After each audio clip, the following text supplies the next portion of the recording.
that was one day. I remember we were at Harris's house, and I remember saying to her, I was like, "Do you remember when we used to live here and we were happy?" We were happy. We didn't have all the stress. If Now, that was our rock bottom moment, and I learned this lesson. I forget where I heard it, but it's like in real estate, when you're a landlord, whatever, like you can make good money, but you don't have to make a killing. His name is Russ. He bought that mic, and now he's got a podcast show.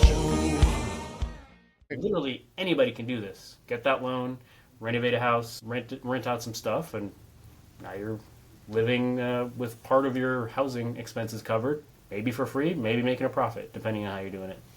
Yeah. Yeah, anybody can do it because, as you said, anything under 5 units, so 4 or fewer, is residential, and you can get a regular old loan and a renovation loan. So it makes it pretty easy, as you said. Thank you Yeah. for saying anybody can do it, because it's true. Yeah. I'll say I wish I had done this a lot. When I graduated school, I wish I had Right. bought a house and started renting rooms immediately. Or Right. even, like, I'm just thinking now, for anybody that maybe can't qualify for a loan or something like that, just Yeah. rent an apartment and then rent out some rooms. You're probably doing the same thing. You're cutting your expenses down. Depending if it's a 3 or 4 bedroom apartment, maybe you're still like living almost for free. So, Yeah. you know, Yeah, it's, do you know why Airbnb is called Air? wasn't it originally air mattresses? Yeah. Yeah, exactly. I did not know Because that. it was the ultimate house hacking or co-living, because literally you throw an air mattress on the floor and say, that'll be $50 and you can stay here tonight. And that's where Airbnb came from. Of course, it's evolved very differently now, but it's not a new concept. I mean, I think about medieval taverns and get a room and it's furnished. What about furnishing, and how do you handle common areas and private areas? And you're saying you have a 5-bedroom, 1-bathroom? 3. So Oh, maybe three, I three don't one. think I finished. It was a 3-1. Now Okay. it's a 5-3. And then after we started living Oh, here, okay. we started then renovating Harris's house, and then we did something very similar. It was a 3-1, and now it's a 5-3. So Okay. all in, both are 5-3s now. Yeah. Okay. Okay. And That when it makes- comes to furnishing and common spaces, most people who are in the co-living model, they don't like common spaces because they feel like it breeds conflict, because people pass each other and then see each other in the living room, and then it just breeds conflict. We don't feel that way. We actually like the community style living, so we like having common spaces. We like sitting in the kitchen or at the dining table and talking to our people while they're cooking dinner or something like that, right? Sure. So Sure. we enjoy that. We have learned that in our market specifically, this isn't every market, our market specifically attracts people who want furnishings because they're transients. So they're coming here, they don't live locally. Maybe they're moving from out of state because they found a job, or maybe they got a contract to work at one of the hospitals here. So we don't have a lot of people moving into our homes that have their own furniture. So we started out not having the rooms furnished, and then we ended up getting so many requests for furnished rooms, we just ended up furnishing them. And we've done that ever since. That was probably our one of our rock bottom moments, I would say, is we renovated the house, and then we moved in, and we were trying to look for people to rent rooms. We originally had the price set for quite high, and it was not furnished. We thought because it had a private bathroom and a private entrance, somebody might be willing to pay, $1,200, $1,300, something like that. That was not realistic, and we tried for quite a while and failed miserably.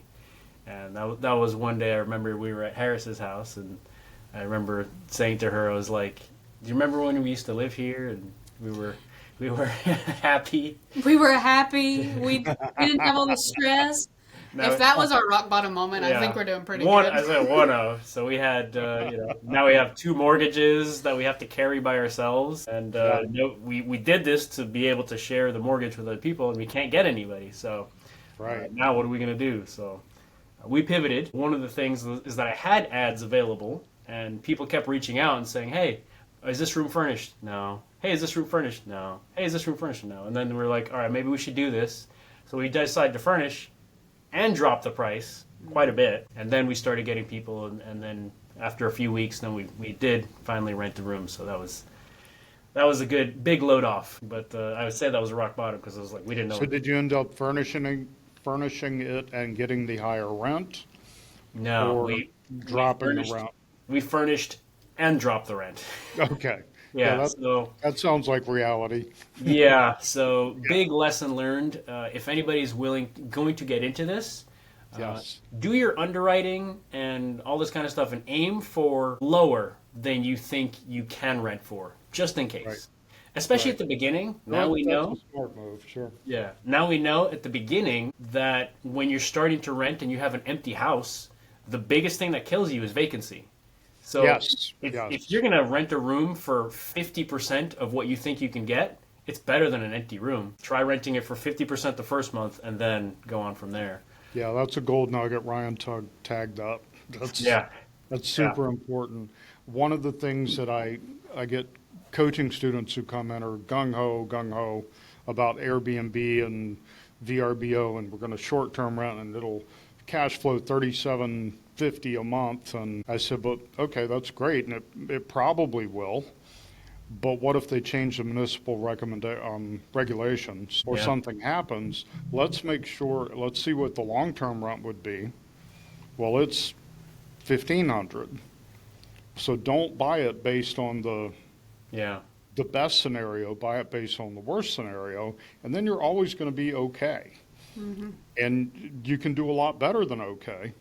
But I've seen a lot of people crash and burn, not really, immediate friends and coaching students and that sort of thing, but people in some of the national groups that I'm in have just hyperextended themselves thinking that just what you experienced, Yeah. you're going to get so much per room, and it ends up being a little over half that.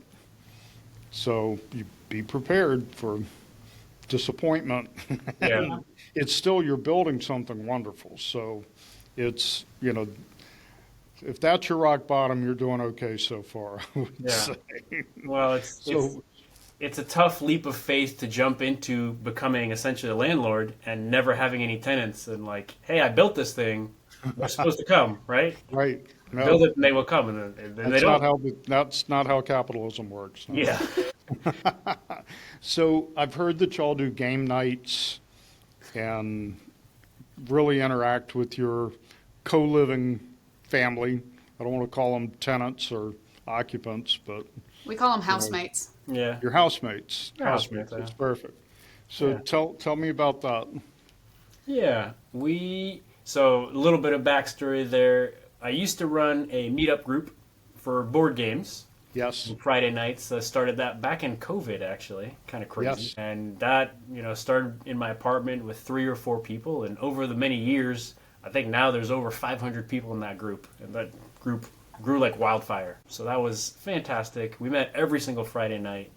And a lot of good friends, good memories made. And I think that's partially what gave us the passion to want to get into this. Kind of seeing what a virtual community how you can grow a virtual community, and we're like, could we make that physical? Yeah. Right. We actually And- started hosting another group called Deep Talk. So we would get together for a potluck with friends on a Sunday at lunchtime, and everybody would bring some food. We'd sit around a table, and then we would answer questions that were not your surface level questions. So that really helped us learn how to build community and get vulnerable with people, even strangers, wow. right? So those are 2 groups that kind of led us onto this path. So with the deep talk, we have little boxes of cards that ask questions that I don't want to answer, but Exactly those. but I know it's good, so we do that. I do that with friends and family a little bit. Did you have prompts like that, or? We had a secret box of questions, and we would have Okay. people submit questions. Oh, okay. Sometimes we would have a deck of cards that people would pull from, but for the most part, it was submitted questions that people would then draw anonymously from the box. Oh, interesting. So board game nights, deep talk Yeah. afternoons. Any crazy housemate stories that we need to hear? Come on. Well, I'll say talking about community a little bit. we didn't know how this was going to go. And so we rented the first room here in this house, and we pick up this guy from the airport. His name's Aziz. Young guy, he's about 20. He just graduated from college with computer science. Moved all the way across the country. We pick him up from the airport. He was like, "No, don't pick me up, don't pick me up." We're like, "We insist, we would love to." So we did, and he comes home. We're like, "All right, go unpack." And then we didn't see him for like 2 or 3 days. We're like, "Oh, cool." So we didn't know, are people going to be friendly? Are they going to want to interact? Are they want to spend time with us? Or are they going to keep to themselves? And we're like, well, Right. I guess that answers that question. That's fine. But it was like the third or fourth day, he comes out. We're just eating dinner, cooking, and he's like, "Hey, I see you have a chess box here. You want to play?" I'm like, "Sure, I guess let's play some chess." Yeah. And we start playing, and all of a sudden I realize this guy is like a chess grandmaster. He starts taking a piece like almost every turn. He's doing some crazy moves. He's like, "Impasse!" I'm like, "What is that?" He's like, "It's a..." I was like, "What?" He destroys me. I'm like, "Okay, this is going to be interesting." So right away we become good friends. And I think the next night he's cooking some chicken. And he's like, "Hey, Harris, Paul, you guys want some chicken?" And then go ahead. So we started sharing meals with this guy, and then over time we learned a lot about him. He's Muslim, so we learned a lot about his different culture and religion. We asked him about his family, so we became really good friends with this guy. Yeah. And eventually he decided that he wanted to do what we were doing. So he asked us for help to buy his own house and start house hacking. So this isn't like a crazy wild tenant story, but it was one of the best things that... No, it's an inspirational story. Yeah. I'll take that. Yeah, because he bought his own house. Paul helped him source tenants, so now he's doing exactly what we were doing. And he lives 3 minutes up the road, so we go eat Chipotle every like 2 And he weeks. came from the other side of the country, has a different culture, a different religion from Southern Baptist where we live, and other things, but mostly that. So to be a Muslim here and come from another part of the country and take that leap to do what you're doing is especially impressive. Yeah. I'll say he taught me perhaps one of the biggest lessons that I've learned during this whole process, and that is that even when he came from Seattle, that's where he was before, and he was specifically looking for places around where he works. He works close to the airport, so he was like, "Hey, I see your house is close to the airport and I'd love to stay." The rent, as I was mentioning before, it was a little bit high. He's like, that's a little bit high for me right now, but I need a place. I have an Airbnb that I rented for a few weeks, and your place is less than that, so I canceled my Airbnb. I want to stay at your place. But at the end of September, I'm just going to stay for 1 month, then I'm going to find something else. So he came. He stayed with us for a few weeks, and then he was like, "Okay, I got an apartment with a friend. It's a little bit less money, and I told you I was going to move out, so then I am." And we're like, "Oh, okay, that's too bad." We started to become pretty good friends with him so far. But he told me that he was going to move out, so that was fine. Throughout those few weeks, he did mention, he was like, "I'm a fresh college graduate. I'm not making too much. I would love to stay with you guys. I love you guys, Harris and Paul, but it's a little bit stretching my budget." Right. You could kind of tell he was stressed out a little bit about it. Like, how am I going to pay for all these bills? He shipped his car. He had to redo his registration and all this kind of stuff, and he was stressed out. So anyway, he was going to move in with his friend at this apartment, and a few days go by, and his friend was the one that went into the apartment to sign the application, and then a few days later he said, "I don't know what happened, but I went to actually sign the lease and they just raised the rent by like $400. Oh, wow. What the heck?" And so I went to Harris and I was like, "You know what? I really like Aziz. He's a cool guy, and I think I want to keep him here." And we talked about it. And so one day I said, "Hey, to Aziz, I know that you were planning to move in with your friend to get cheaper rent, and now they raised it. So I really like you, and if you wouldn't mind." I was texting him with him during the work day, and I said, "If you wouldn't mind, I will lower the rent for you if you decide to stay. And he was like, okay, cool. And when he came home that day, he came home and he was like, hey, Paul. And I was in the office. He came, he found me, and he gave me the biggest hug that I've ever had in my career. It was super awkward as a woman, just like standing there watching your boyfriend like hug this man for a really long time. He was that was probably, I will probably never forget that moment. Like, he was very genuinely grateful. The heavens had opened up. Like, I've been worrying about money for weeks, and now I don't have to worry about that. They're going to lower the rent. And I learned this lesson.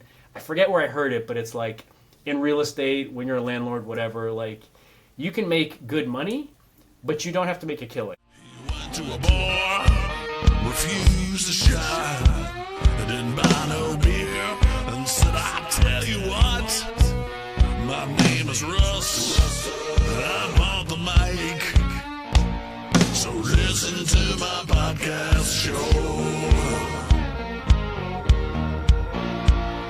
Russ might say a thing or two that you don't want to hear. Tell you what he's thinking, just some good ideas. He's got some rowdy friends, he's gonna have them on the show. If you need some information, Russ will tell you where to go. If you feeling down or feeling mighty low, Russ will talk about money and watching that money grow.